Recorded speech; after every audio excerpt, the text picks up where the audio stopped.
Saudara-saudara, bukti kalau negara ini ada dua matahari kembar semakin jelas dan terang benderang. Salah Presiden Prabowo juga sih yang selalu mengagung-agungkan Joko Widodo sampai di ulang tahun Gerindra Presiden ke-8 ini meneriakkan hidup Jokowi. Dan saya katakan di sini, kita berhasil karena kita didukung oleh Presiden ke-7. Tepuk tangannya kurang semangat. Semangat lagi. Hidup Jokowi. Sikap berlebihan Prabowo ini menuai persoalan jadinya. Isu terhangat soal pencopotan Legend Kunto Arifibowo dari jabatan Panglima Komando Gabungan Wilayah Pertahanan menjadi staf khusus Kepala Staf TNI Angkatan Darat ini mutasi terjun bebas dan menjadi geger hanya dalam tempo 1 hari dicopot lalu dikembalikan ke posisi semula.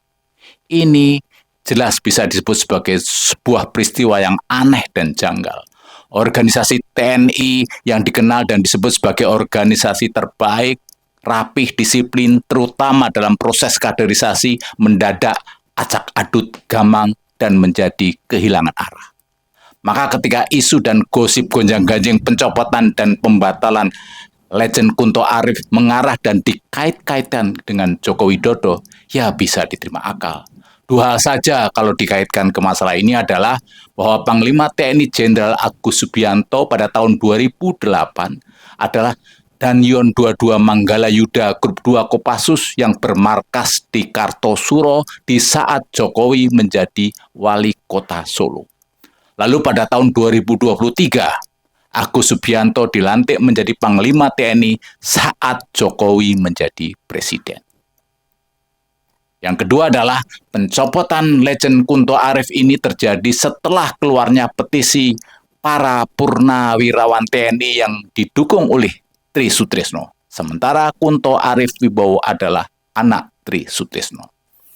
Maka ketika pencopotan Legend Kunto dilakukan, kebayang ada seseorang yang berucap dalam hati, sebelum lu copot Gibran, gua copot dulu anak lu. Inilah bukti matahari kembar memang ada, bukan fiksi, bukan pula dongeng semata.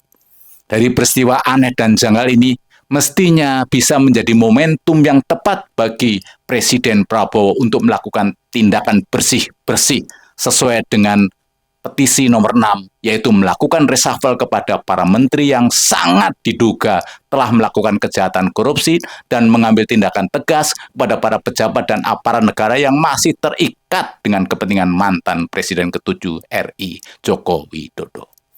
Momentum ini penting direalisasikan agar peristiwa seperti ketika Prabowo sedang di luar negeri, ada menteri sowan ke Solo dan masih menyebut Jokowi sebagai bos. Dari sudut pandang guyon saja atau candaan, itu tidak tepat. Apalagi dipandang dari sudut etika. Nah, sekarang tinggal kita tunggu apakah Presiden Prabowo yang juga panglima tertinggi di negeri ini berani melakukan bersih-bersih kabinet dan menghapus cap matahari kembar.